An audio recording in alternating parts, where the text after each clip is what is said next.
On October 8th, Rakim, Kool Moe Dee, Pete Rock, Nice and Smooth, and DJ Kid Capri will be inducted into the Hip-Hop Museum of DC. So there's really no need for me to go through what makes my next guest great. Smooth B, welcome to allhiphop.com, presents the library with Tim Einenkel. Thank you so much for being here. It's an honor. Oh, man, absolutely. My pleasure, brother. Yes. So if you think about it, all these rap lists with the quote unquote best rappers, I want to say respectfully rarely see Nice and Smooth on these lists. But then because you guys have classic albums, classic singles, hits up the wazoo, hip hop quotables, et cetera, et cetera. On October 8th, Rakim, Kool Moe Dee, Pete Rock, Nice and Smooth, DJ Kid Capri will be inducted into the Hip Hop Museum of DC. What does this induction mean for you, and also to be a part of this class of inductees?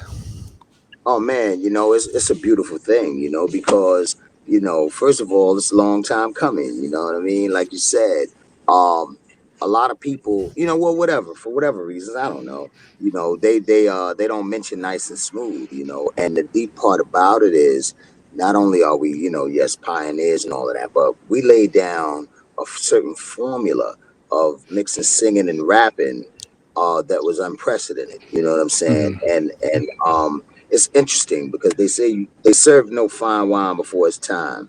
So now, as we see music, if you don't have, in the late '80s, early '90s, I used to get so much flack, man, for singing, mixing, singing, and rapping, because back then they didn't want the two genres to mix. But now, if you don't have a singing melody, you don't have a hit song. So it's so crazy. So it's an honor to be honored in this day and time. It's also an honor to be honored amongst my peers. Rakim, Kid Capri, Pete Rock, Kool Moe Dee. We all have backstories. You know what I'm saying? And so it's a real good thing, man. And timely enough, it's like I released some new material, and it's like it's flying through the roof, man, being well received. And I'm just doing what I do, singing and rapping, and just went platinum. So it's a beautiful thing. But go ahead. Yeah. No, and I want to ask you about the nominees that you're or the inductees that you're going in with. And kind of if you could briefly talk about the impact each of these artists have had on your life. So if I could start with Rakim, what has he meant for you in your career? Yo, listen, man, shout out to Rakim, man. I love Rakim. That's my brother. And it just felt so good when the first time I heard Rakim, I met Rakim early on in his career, but I met Eric B first. And I met Eric B back in 1986 when I was writing for Bobby Brown. That's how I got into the music industry, writing for Bobby. And so I met Eric, and he was telling me, man, and he heard me rhyme, and he was like, yo, you kind of remind me, because I was putting like knowledge and mathematics into the rhymes. And he was saying, you remind me of this. He said, you be on that Peace God thing, man. You remind me of this, of my rapper. And I said, oh, yeah. He said, his name is Rakim. And then the next thing you know, boy, woo! And so when it was, ironic that, man, I could go on all day, so I'm not even going to start telling you backstories. But the thing is, yes, it's an honor. And Rakim is my brother, man. I love Rob, man. And we got some great stories, man. But I got to talk. Can I talk about Kool Moe Dee? Of course, Kool Moe Dee next. Of course, please do. Ooh, you got to understand, man. Kool Moe Dee, hands down, is one of the most prolific rhyme stylists. Y'all guys got to understand something. And now we're in the age of YouTube and all that. They should have some of the old Treacherous 3, shows and routines and all that. Moe Dee is a lyrical monster. And we all came up under Kool Moe Dee. Me, Rakim, everybody came up under Kool Moe Dee, because Kool Moe Dee and the Treacherous 3 predate all of us. And so he had that awesome vocabulary, and he also inspired me to really get into wordplay. I always loved to read, avid reader to this day. And when I would hear him say those different, those different words, vernacular phrases, I was like, yeah. So he laid a great blueprint that inspired. I'm going to ask you about the other inductees, but I think what's important to highlight is that you just said Kool Moe Dee inspired a lot of you, right? But I think the important thing Yeah. also the important thing to highlight is that you did not copy his style, right? You No. came up with your totally different style. What's the importance? What was the importance at the time for you to kind of create your own style, and how did you come up with the, being comfortable, I guess, with the singing and the rapping part of it? Oh man, let me tell. Okay, great question. First and foremost, it was a mandate. It was like the rule of thumb. Originality was the rule of thumb. You if your name sound too close to somebody's name, you got booed. Originality was key. So if your name sound too close to another rapper's name, that was a battle. You know, it just was like that. You know, you had to be original or you just got booed off the stage, man. And that's the era I come up in. And Mm. so you had to, that's what made it interesting. Because once you found someone that inspired you, it was your job to sit down, show respect to that person with the lyrical flow and what have you. And then make up your own, come up with your Mhm. own. And I developed into smooth B. Like growing up, I was D Ski, you fiddle around. It's like D Ski and D La Rock and just different names, because my name is Daryl Barnes. So I ended up being Right. Smooth B, the B being for Barnes. So um I just developed into Smooth B, you know what I'm saying? As time went on, by the time I got in high school, my voice started to mature more and I started to become even more. I just became smooth, man. I was a smooth dude. And my boys used to be like, one of my boys, shout out to Garfield Bailey, wherever you are, kid. He's the one that told me I should call myself Smooth. He said, yo, you a smooth dude, man. You should call yourself Smooth. And I was like, yeah, That's that's dope. cool. Smooth, I And want to ask you singing and because rapping. Okay, go ahead. Singing and oh, sorry. rapping Oh, was always a go ahead. passion. Go ahead. Oh, sorry. No. I wanted to ask you about the other inductees as well. I mean, because we just named two lyricists, right? But then let's talk about the Yes. DJ part of it. I mean, so Pete Rock, Yeah. and then if you go into DJ Kid Capri, kind of, if you could talk about quickly what impact have those guys have on you as an artist and as as a person. Exactly. Okay. I saved Kid Capri for last. Okay, So sounds good. Pete, yeah, man. So Pete, man. First of all, I love Pete Rock, man. Shout out to Pete, man. Genuine brother, uh, very humble, one of the best producers, hands down, that ever made a beat. You know what I'm saying? And Pete just was always a fly dude. He was always cool. And that's another thing about originality. Like, it's to a point where Pete could make something that you didn't know was Pete. He'll surprise you. But you know that groove when you hear it. Or if you don't know off top, somebody go, yo, this is a Pete Rock joint. You be like, that's a Pete Rock joint. And there were a lot of producers, that came out before Pete or beat makers, whatever. But Pete clearly, stands out. And Mm. so yeah, shout out to Pete, man. And it was funny because I met Pete before. It's funny how I meet the DJs or the producers before I meet the actual MCs. And I met him before they came out. He was like, yo, check this out. It was smooth because we have the same age bracket. So he knows what that originality means. And he was like, yo, smooth, I got an MC. His name is CL Smooth, man. But we coming, man. I was like, a word? I said, so I know Pete is dope. You know what I'm saying? Because I'm the first smooth ever in the rap game. There was never a smooth before me. That's a fact. Do the history. So Mhm. that's why I said smooth originator. So long story short, he came up to me. He was like, "Yo, I got an MC, man, and his name is CL Smooth." And I said, "Is he smooth?" He said, "Yeah." I said, "That's all that matters." I said, "Long as he's dope. If he got the name Smooth, he got to be dope." And shout out to CL too. I said, That's "Dope." dope. CL Smooth is dopeness. Yeah, And that's next, dope. Kid Capri. Oh man, Kid Capri. Shout out to Kid Capri, man. Um, I saw Kid Capri come a long way, man. I saw Kid Capri make his bones, you know. Um, Kid Capri was one of the first cats, like, if I won't say the first, I mean, cats was making mixtapes and all that, Brucey B and them, but Kid, his mixtape game was crazy. And I used to see Kid Capri on 145th Street and 8th Avenue in front of Willie Burgers, you know what I'm saying, selling his tapes, you know what I'm saying? And it's like the inspiration that, you know, he has, you know, the inspiration that he gives me is just thorough, man. Being from the Bronx, keeping it 100, you know, and it was funny. Greg and I think, well, Greg knew him before me, but we was on 45th. You know, everybody knew the name. His name was buzzing. The Kid Capri. He was like, yo, they go Kid Capri. I was like, oh, word. So we walked up on him. We started talking to him and everything.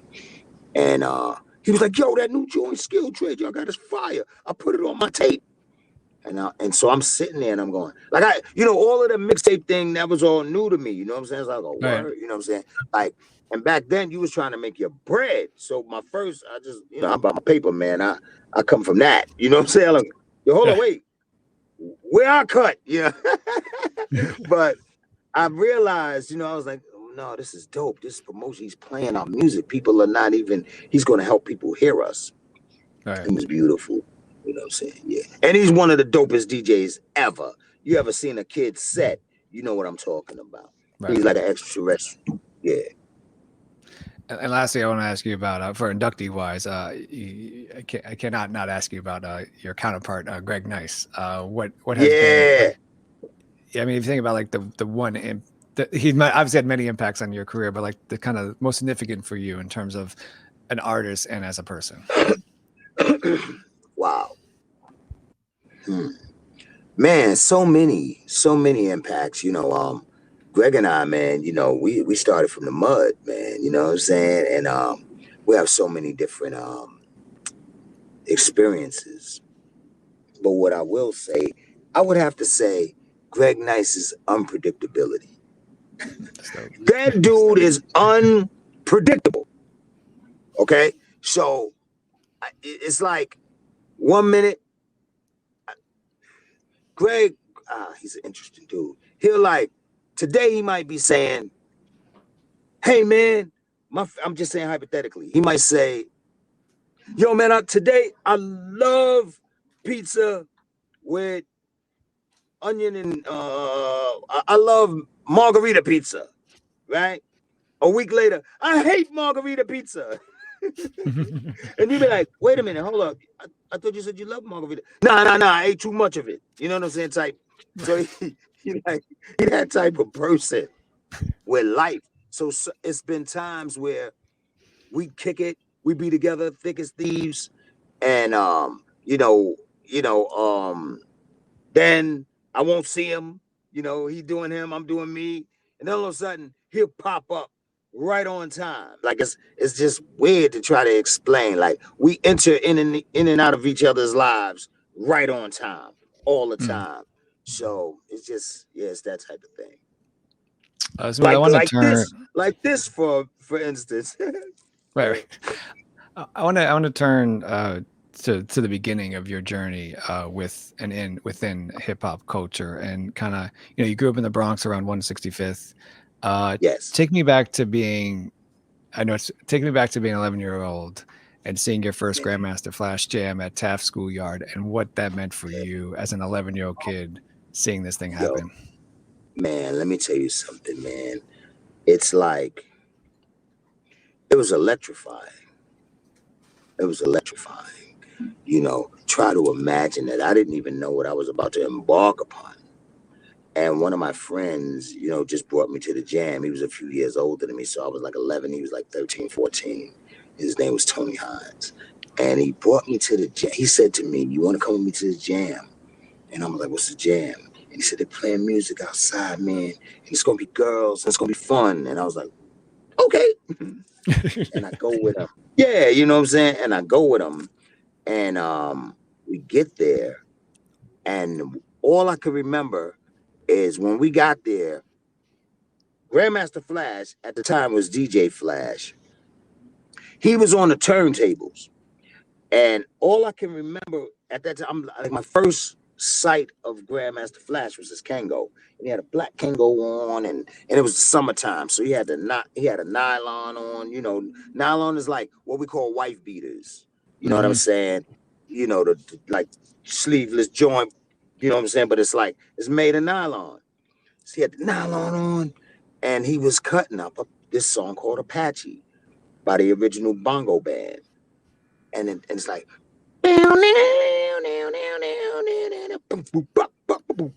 So I'm like, what in the world? And then these little guys out of nowhere started b-boying. Now you gotta imagine, I'm just walking into this, so I see these cats dancing and they're all on the floor and they go down on the floor and they're doing these moves. So I said to my boy, I said, yo, Tony, what are they doing? He said, yo, they b-boying. Yo, D, they b-boying. And then he got on the floor and started b-boying. I was like, you know how to do that?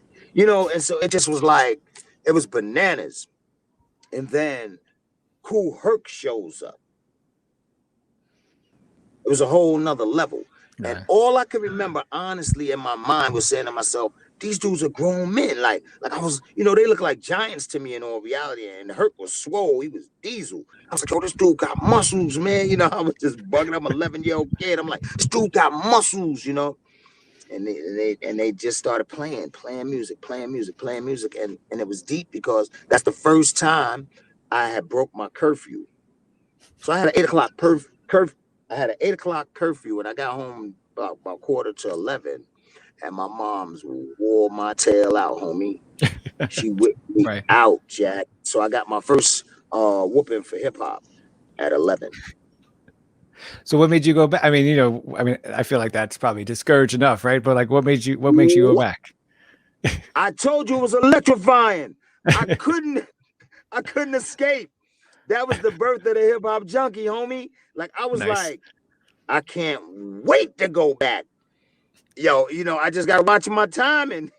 And I just was like, Mom, I would tell her, like, I'll be pleading with her. I was like, they're going to be jamming, Mom. You got to understand, like, could I just go listen to the music, you know, and, you know, come on, man. And she was like, yeah, all right. As long as you with somebody, because, you know, the hood was crazy back then, you know, like, you know, the Bronx was more like in the 70s, the Bronx was like kind of like Beirut. There was a lot of abandoned buildings, a lot going on, you know what I'm saying? And moms was just like, well, as long as you with somebody, you know, and that's time things, you know. Then I started sneaking to the actual clubs, to the jams, man. Yeah. So I know my understanding is that you were drawn to breaking, right? And then early on, and then mid-teens, you kind of started changing to rapping. Yes. Why? What drew you to the MC part of hip hop culture over and getting away from breaking? Over the oh no, listen, man. Let me tell you something. The MCs had all the girls. Huh? I'm gonna say that again. The girls. Yo, let me tell you something. The MCs had so much swag, and it was just like, and I was always that type of cat. I never was stage fright. You know, I'd jump up on the stage, man. That was me. Give me the mic. You know, that was me. And so when I saw, and the first MCs I saw, and they was like, beat y'all to the beat, y'all, and the way they was going into it, and they used to dress nice and look slick.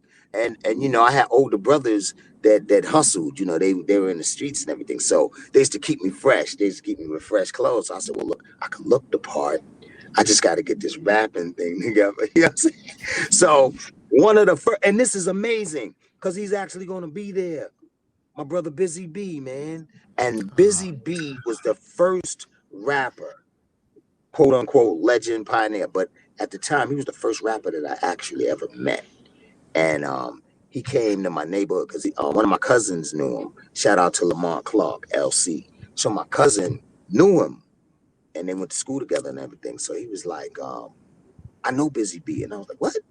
And so you got to understand, Busy was already famous from doing shows and clubs all throughout the hood, you know, in the different communities in the Bronx. But Wild Style had just came out. That's the first hip hop movie. So when Wild Style came out, Busy B was a star. He was certified a star.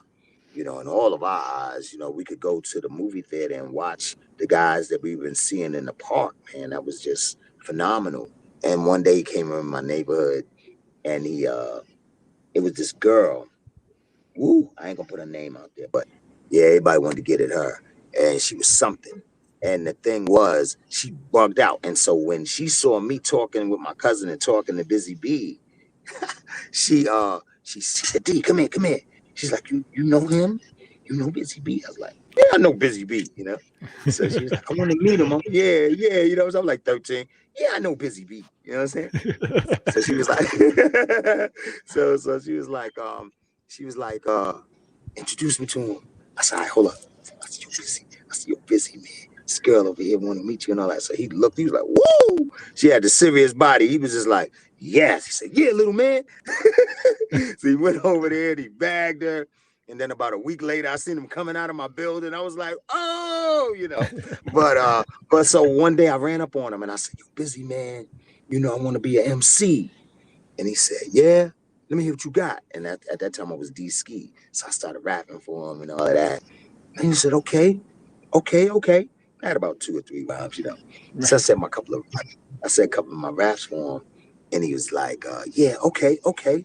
He said, now listen, you gotta say rhymes, you gotta say like Mercedes, you gotta say like cars and talk about like champagne in your raps. That's what they like. I said, oh, yeah. And then I kept on scribbling. And then next, you know, as I grew older, I put Mercedes and all of that in my raps, you know. Yeah. So when did a couple of questions. When did or how did Nice and Smooth begin? But also, what role? I mean, and if you think about hip hop, you don't. I mean, you think about MC coming up, who obviously has had this significant impact on the culture. You don't think about Yes. Bobby Brown per se. So, what role did Bobby Brown play early on in your career while the plan for Nice and Smooth was being hatched? Oh man, let me tell you something, man. Shout out to Bobby. That's a real one. Bobby Brown is a real dude. And so, I mean, everybody know that. But here's the point. Back in the New Edition days, back in the 80s, you know, it was New Edition, but they all loved hip hop because they was from the hood. They were from the hoods of Boston. But Bobby really, really had that hip hop in him. And so as fast forward as time goes on, I'm making my bones. I'm running around. You know, I got this little odd job, that little odd job, so forth and so on. And I had met Mixmaster Ice of UTFO, and I got a chance to rap for him. And once I rhymed for Mixmaster Ice, haphazardly, at that moment in time, because I had all types of jobs. So at that moment in time, I had this zany, if you thought about it then, but it was a zany idea because people that knew me, they just was like, this dude, I don't know who he gonna be, but he gonna be something. Like he could do damn near everything. You know what I'm saying? Like I would work all types of jobs or whatever. But I ended up getting a messenger job, and this was my idea. I said, if I get in that, I used to read the back of the album covers to find out the addresses of the record companies. This is when I was on my plight to get a record deal. Didn't know nobody in the music industry, so I used to just read the back of the labels, and it would have the addresses. All right, long story short, I figured if I became a bike messenger or a regular carry package messenger or whatever, foot messenger, I could make my demos, and then as I go in different areas or whatever, according to the address, I could drop my demo off. That was my master plan. My master plan ended up unfolding one day when I I was on 7th Avenue and I stopped in this pizza shop, and you know, it had started to rain, so I went in the pizza shop for shelter. I'm eating pizza, I'm looking out the window. Then when the rain starts slacking up, I look across the street and I see Mixmaster Ice standing on the corner. Long story short, I come out the pizza shop, I call him. He's waiting for Bobby Brown to actually go to the recording studio with him. And so he had heard me rap, mind you, like about 2 weeks before that, talk about fate. And I stuck out in his head, and he was like, when Bobby came downstairs, when Bobby came out of the Omni Hotel, he was like, yo, what's up, Bob? And then so he give him a pound, and they talk, and he goes, yo, this is an MC from the Bronx. His name is Smooth B, man. He's dope. So Bobby, just off the top of his head, he looks at me and he goes, "Word, we'll bring him to the studio." And then, long story short, I was like, "No, I'm on the clock, dude." And he was like, "What you do?" I said, "I'm a messenger." Bam. Now, it's just crazy. One thing leads to another. I come, boom, boom, boom. I end up writing for Bobby. You know, a couple of days later, I end up going in the studio with him. Dr. This is Ice was writing for him. King of This is Stage. King of the Stage, right? Yeah. Okay. Yeah. Yes, King of Stage. And so the King of Stage album, this is his solo venture.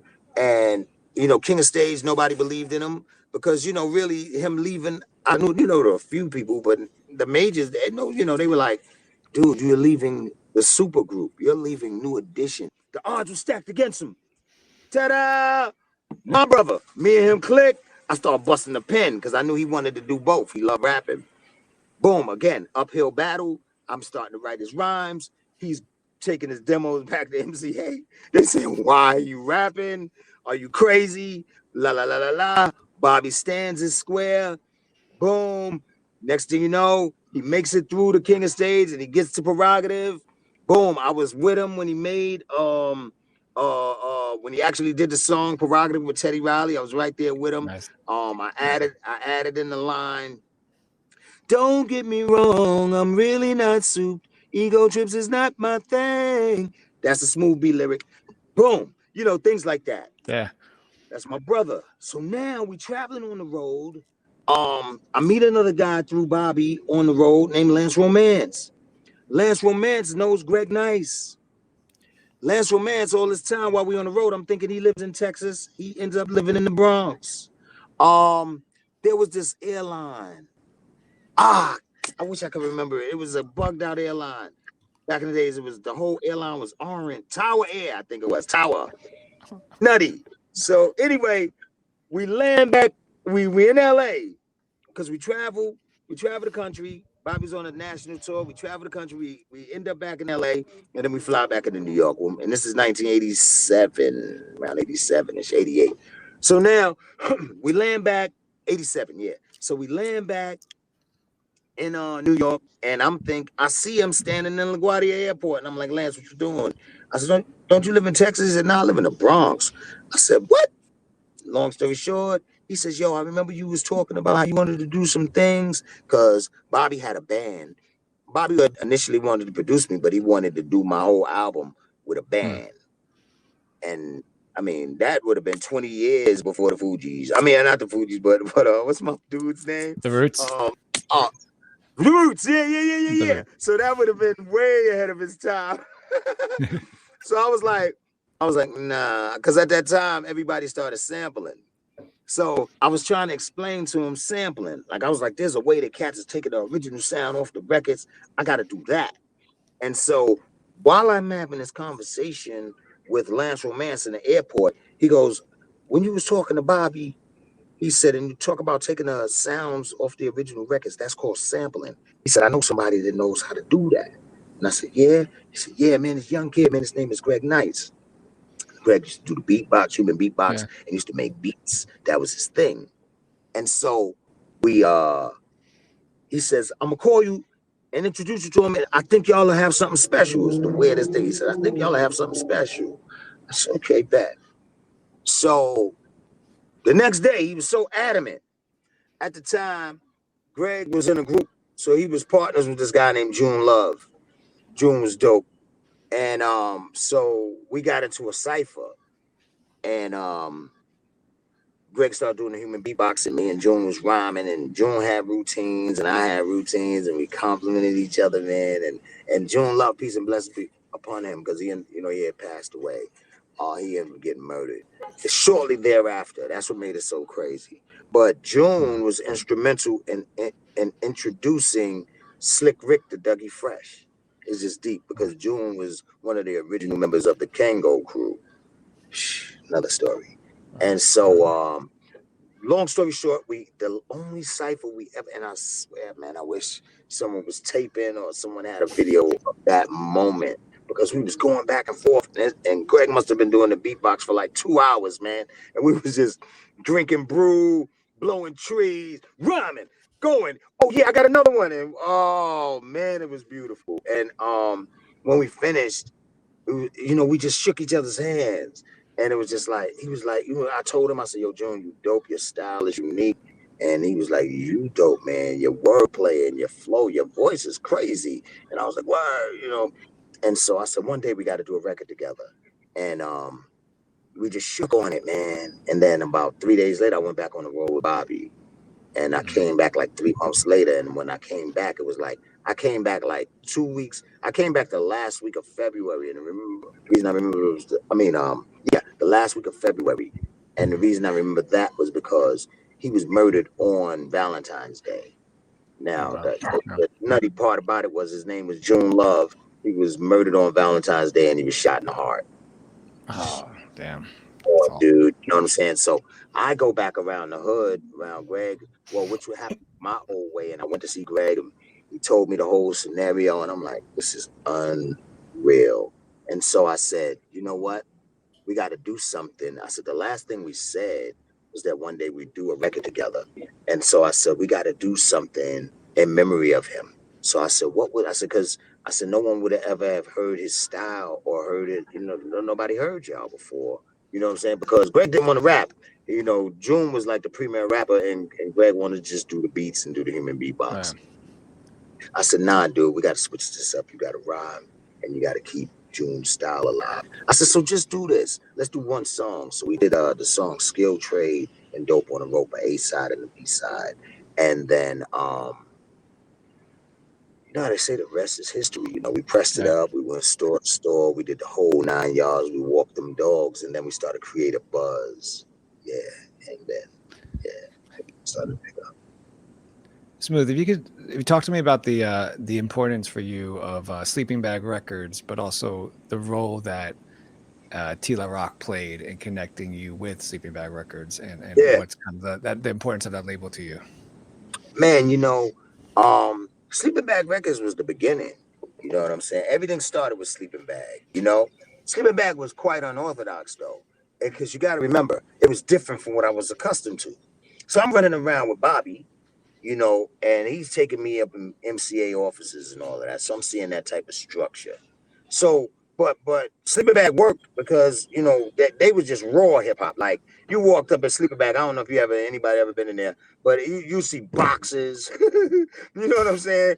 You walk through the door, you smell weed. You know what I'm saying? I was just like, this is a record company. They was bugging me out. Yeah, I was like, this is bugged. So they were real loose, loose. So I went up in there and I was like, okay, what's going on in here? And Tila Rock, man, shout out to T, man. T used to take us with him to shows and, during his career, you know what I'm saying? And he would, every once in a while, a city or two, he'd bring us and he let us do skill trade, you know what I'm saying? And T used to take us around with him, and from time to time he let us do skill trade or what have you. And that's what kind of started getting Sleeping Bag the attention, like paying attention to us. And Greg was hanging out with them and he would always be with T. And well, actually I think it was a limo ride that Greg was in with those guys, and he played skill trade. That's what it was, because we would be running with T. And then one day Greg was in the car with them. They was hanging out, and then he played skill trade, and they was saying, "Who's that rapping?" Because they wasn't used to Greg rapping. And he said, "That's me." And he was like, "And who's that other guy?" He was like, "Oh, that's my partner, Smooth D, man." And he was like, "So what you guys gonna do?" Because initially we weren't gonna mess with them. We're just gonna go about our business and try to make our bones. And they were like, and they told Greg, "Why don't you, come here? Like, what's wrong with you?" So Greg called me up and was like, "Hey, you want to do something with Sleeping Bag?" I said, "Sure. Yeah, let's do it." So Sleeping Bag was very important. They started it out. Interestingly enough, these guys end up filing bankruptcy. I just want to touch on this real quick.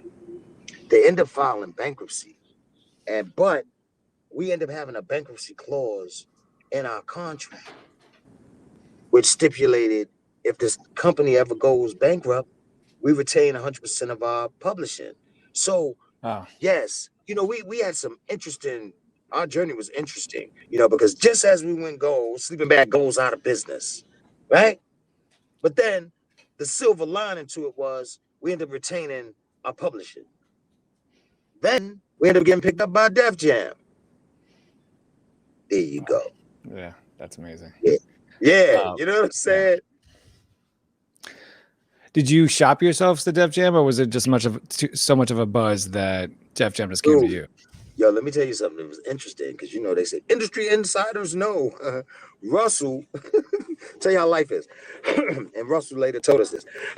He said he was riding around with Run. Shout out to Run. And they were riding around, and Run was playing our album. And Russell said, yo, what's up?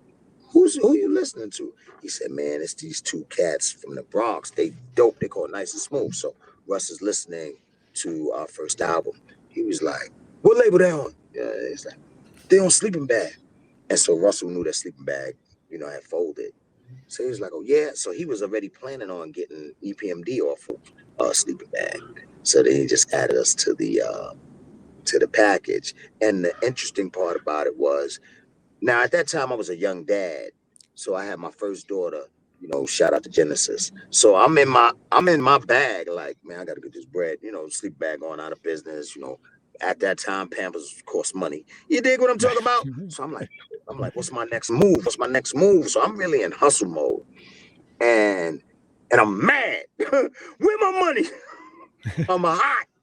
So Greg is like, yo, Smooth, man, we hot in the clubs, baby. Come on. You gotta come with me, man. Throw on your suit. Let's go, man. Let's go. And I'm just not in that mental space. I'm like, dude, nah, man. I don't want to go to no club.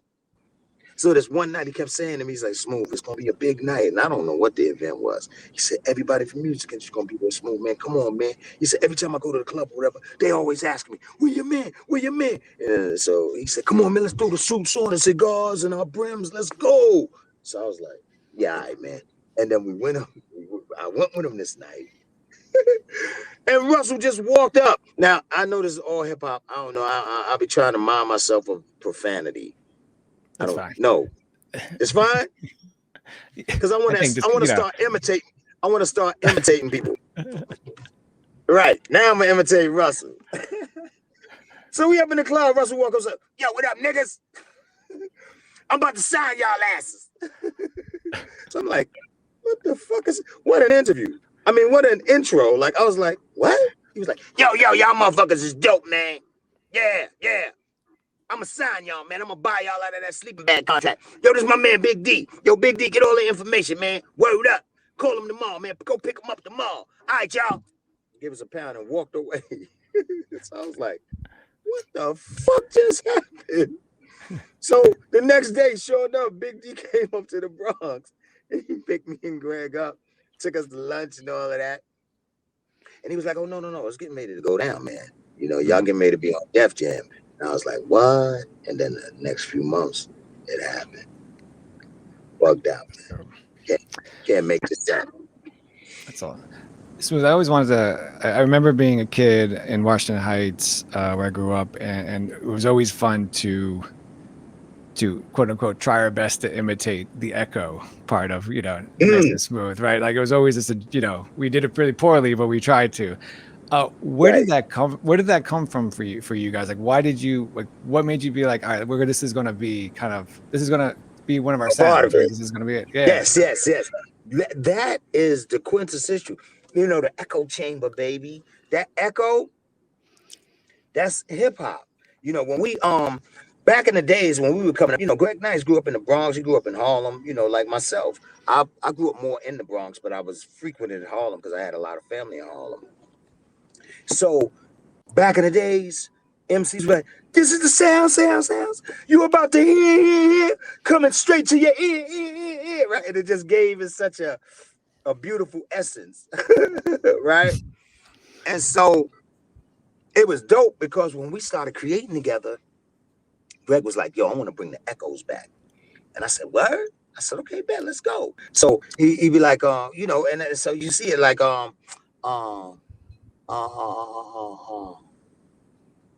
wait, I'm trying to think of it. This is so crazy. Be the door, you know how Greg, I'm trying to get an actual early morning, break of dawning. He loved to put that echo right behind his joint. And I was like, yeah, baby, that works. That works, baby. So that's it. Just it's the essence of hip hop. Mm. We both grew up in it. I got a few years on Greg. I'm a few years older than him, but we both just love it so much, and we wanted to, how would you say, contribute. When you come up in it, and that bug inside ignites that little spark. Back then, you just want to just contribute. You just want to contribute. So we wanted to, and then at that time, nobody was doing it like that. And the early Cold Crush 4, Fantastic Romantic 5 MCs, Treacherous 3, all of those cats, the Crash Crew.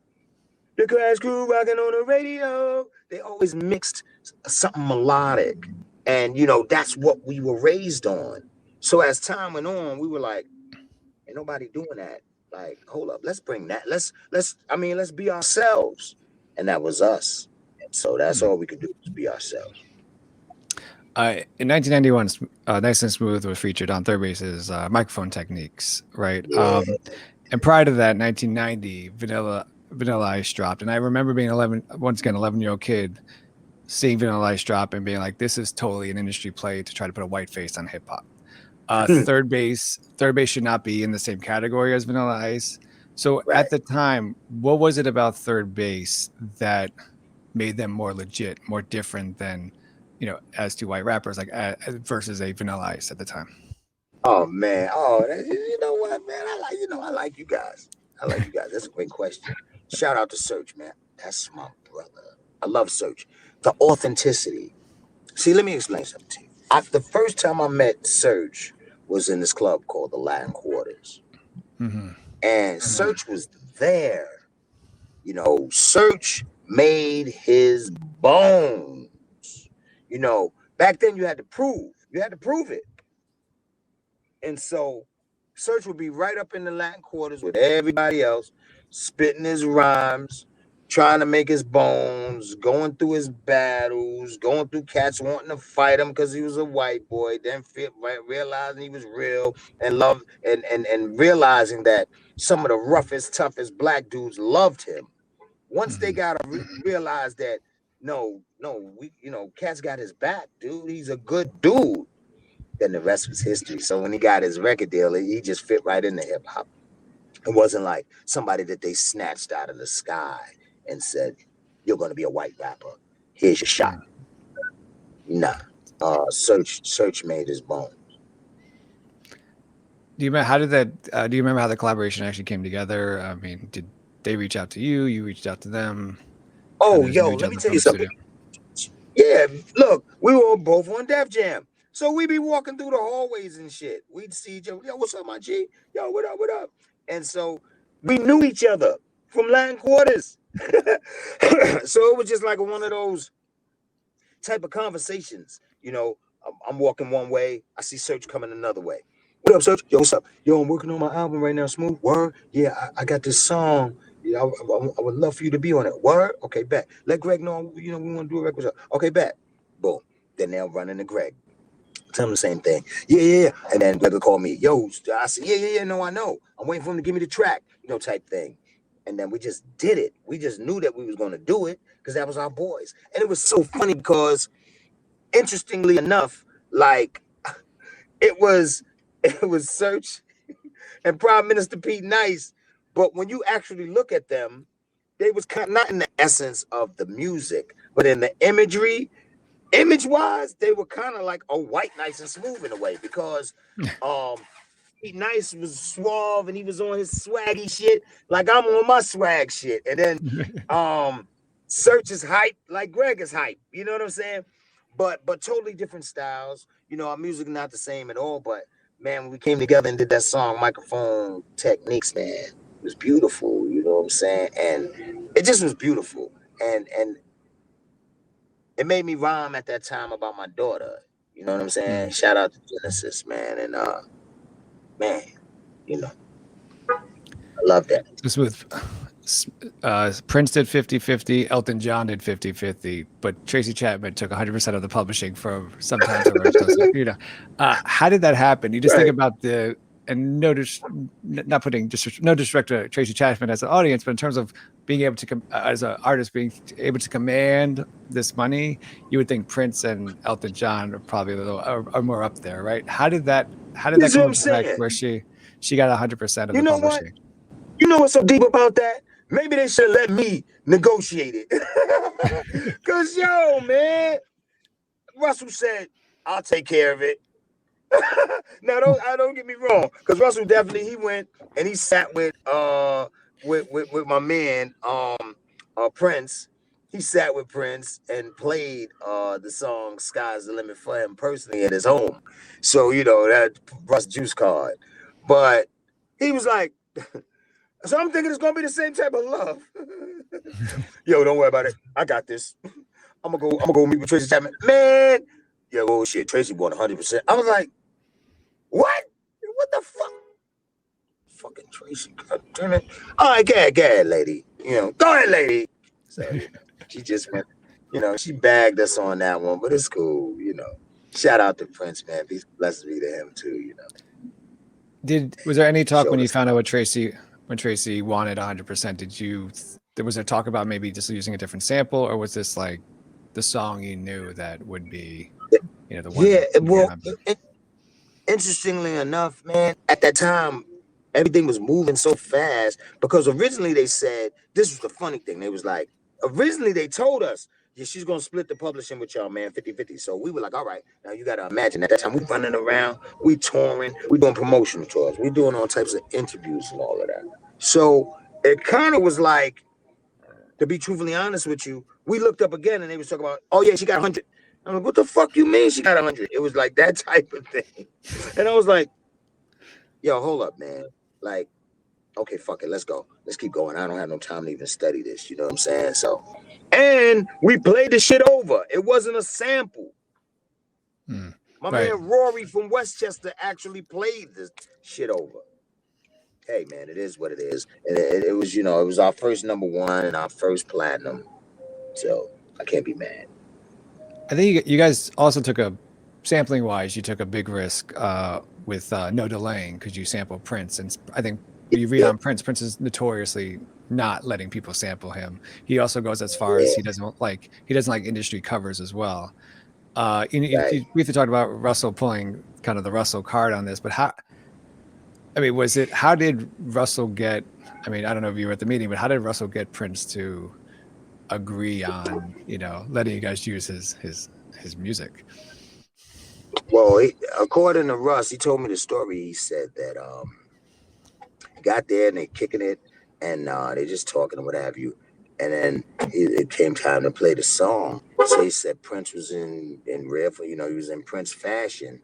And so he sat, he said he had some dark shades on. And he was like, play it. So Russell plays the song and he said Prince didn't move, like he was just like a statue and shit. He just sat there and he listened to the whole song. And then he didn't say nothing. He didn't move, nothing. And he said, play it again. he said, okay, fuck it. So he said he played it again. He just started smiling and shit. That's a song. And he said he started nodding his head and he was like, I love it. He's like, that's genius. He said, I'll split it with them. And I was like, what? And he said, yo, man, he liked that shit you said. Because I went into it. I was like, I'm happy to be alive. Never took a dive. Used to hang out with this king that had 43 wives. Didn't know who he loved the most because they all played him closer than butter on toast.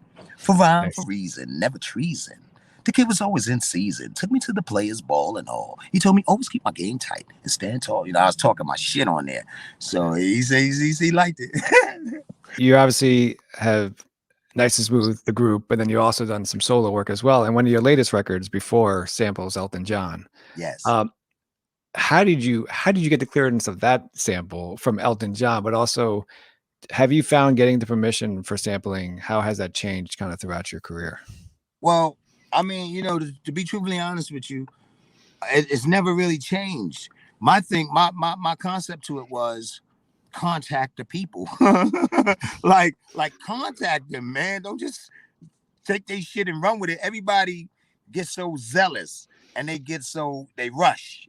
Mm-hmm. Nah, I'll be like, hell no. Let's dot our I's and cross our T's. You dig? So I just out of respect, if it's somebody that's really, really that dope, like an Elton John, Michael Jackson, Prince, Rick James, motherfucking right, I'ma find out the channels to reach out to them, B. You know? And so that's just usually how it's been. So my thing is, for me, the formula that works is put your heart into it, make something dope, so that when Mm-hmm. you actually present it to the originator of this body of work, they can either say they're gonna either say yay or nay anyway, but you got a better chance of getting a yes if it's dope and they could see where you added something of your own creativity to their composition. And so that was my theory for before. So I sung it over. And when you sing something over, it's considered an interpolation. So it's your interpretation of the body of work. So Mm-hmm. that's what got me past a lot of the madness, as opposed to sampling it. I didn't sample any of the master or the original musical composition. I just resang it, resang it, and that happened to be one of my faves growing up. I guess that's why they call it the blues. And and it was crazy. We were going back and forth. I have to say, Sir Elton John, he takes that very serious. So Right. the thing was, yeah, Sir Elton John gave me 50% of that publishing. My man. So the thing is, yeah.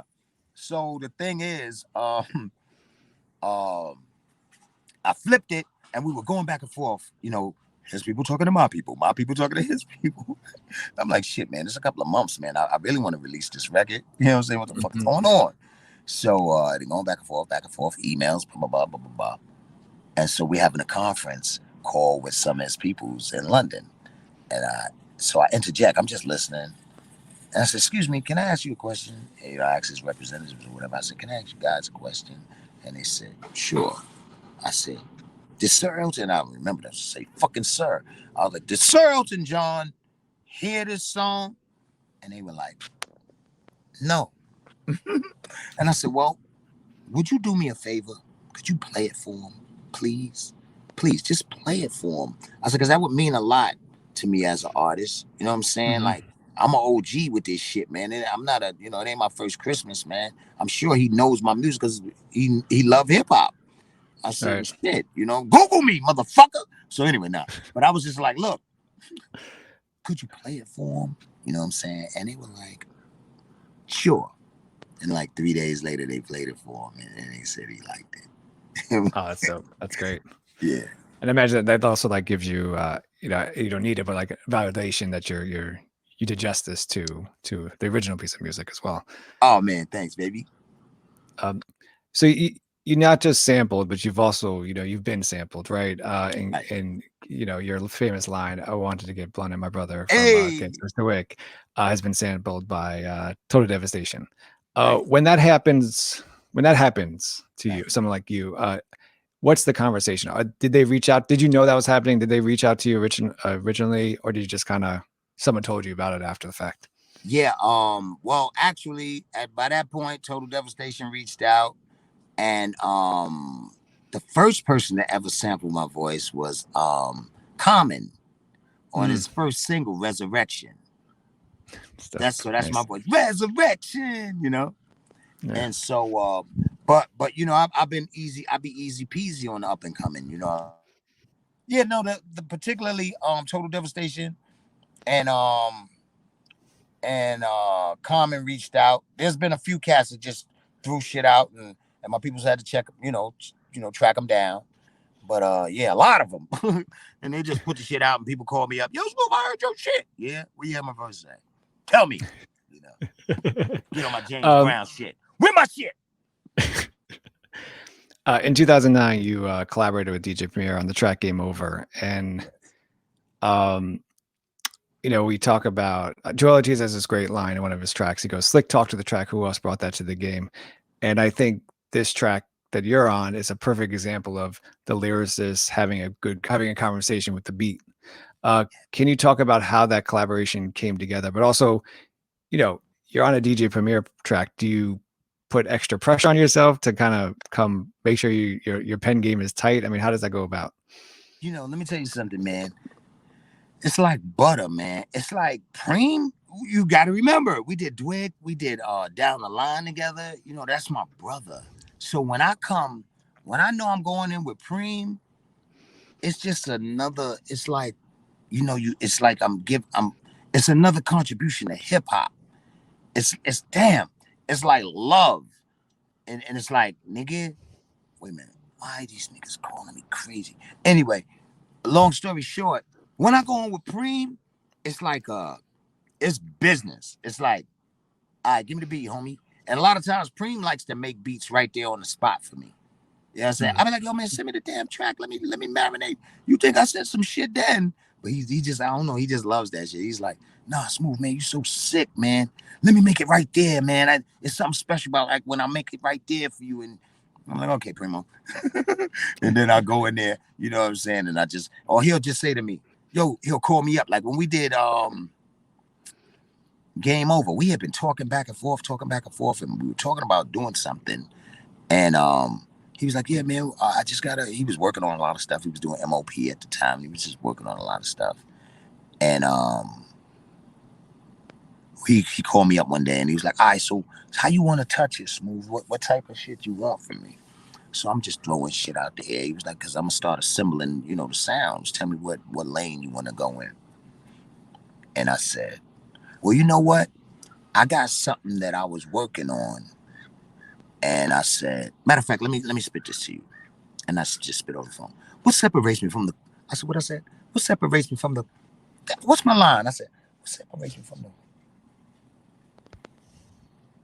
Their rhymes don't flow like smooth bees. Damn. What's it? What the rhyme don't flow like? I fought a 5 round bad. I just started going into my shit. I started saying the rhyme off the top of my head. Right? He was like, yo, hold up. Yo, come to the studio tomorrow. I said, what separates me from them? Wait, hold on, wait. This shit is kind of crazy. My own shit? Hold on, wait. What separates me? What the fuck did I said, what separates me from that? I'll come back to you and say, but anyway, I said, they rhymes don't flow like smooth bees. I fortify around with vitamins and minerals. Flow for the common folk. Flow for the common folk. Flow for the criminals. I just started going. He said, come in here tomorrow. Yeah. That's dope. Lastly, I Smooth, I appreciate your time on today. And, lastly, and you might have mentioned this before, or talked about it a little bit, but, you're inducted into the Hip-Hop Museum of DC. The collabs, the cosigns of Nice and Smooth, and even yourself, even as an individual artist, are endless. But now that you have this upcoming induction, and you've obviously chosen the right path, right, of where you picked, hip hop culture, and hip hop culture picked you. I wonder, was there a moment, it could be a lyric, it could be a verse, it could be just an event, a validation, that you knew that this was the right path for you? Man, let me see. Damn, it's so crazy. It's like something inside of me always knew that this is what I wanted to do. It was my greatest passion.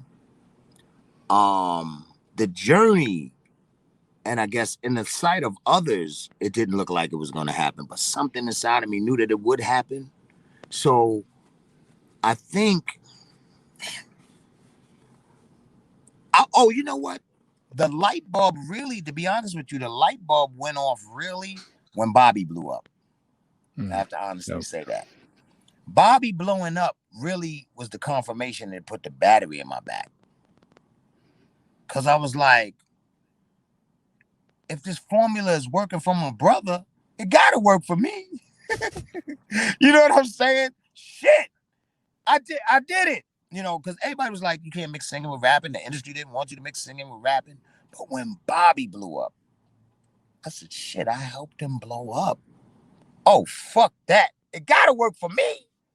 And that was my aha moment. At that point, I was like, nah, nothing's going to stop me, man. Nah, I got to do it. I got to do it. Yeah. That's dope. Legendary Smooth. You have Nice and Smooth. It's an honor to have you on allhiphop.com presents live with Tim Einenkel. Thank you so much for taking the time today. I really appreciate it. Oh, my brother. Absolutely, King. All right.